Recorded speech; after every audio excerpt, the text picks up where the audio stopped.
चाङ्गु नारायण मन्दिर नेपालको सबैभन्दा पुरानो र ऐतिहासिक भगवान विष्णुको महत्त्वपूर्ण मन्दिरमध्ये एक हो।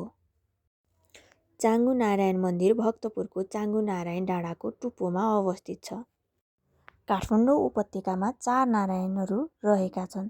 तीमध्ये यो एउटा चाङ्गु नारायण पनि रहेको छ। यो मन्दिर भगवान विष्णु नारायणको मन्दिर हो। यो मन्दिर हेर्दा जति आकर्षक र मनमोहक छ, यसको किम्वदन्ती र इतिहास पनि त्यस्तै रहेको छ।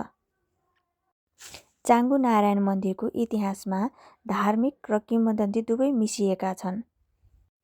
यो मन्दिरसँग जोडिएको प्रचलित पौराणिक कथा र किम्वदन्तीहरू पनि थरीथरी रहेको छ।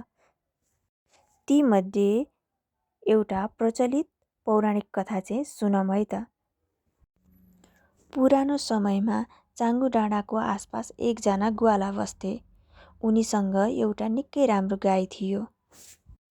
त्यो गाईले हरेक दिन एउटा विशेष ठाउँमा पुगेर आफै दुध दिने गर्थे।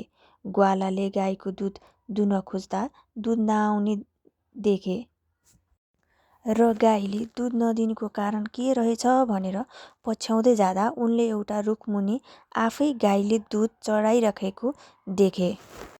यो कुरा थाहा पाएपछि ग्वालाले आश्चर्य माने। के रहेछ भनेर खोजी गर्ने क्रममा त्यस स्थानमा विष्णु नारायणको रूपमा विराजमान भएको उनले पत्ता लगाए। त्यसै बेलादेखि नै भगवान विष्णु नारायणको त्यहाँ पूजा आराधना सुरु गरियो भन्ने किम्वदन्ती रहेको छ। तपाईँ हामी सबैको प्यारो नारायण चाङ्गु नारायण, तपाईँहरू पनि दर्शन गर्नुहोला है त साथीहरू।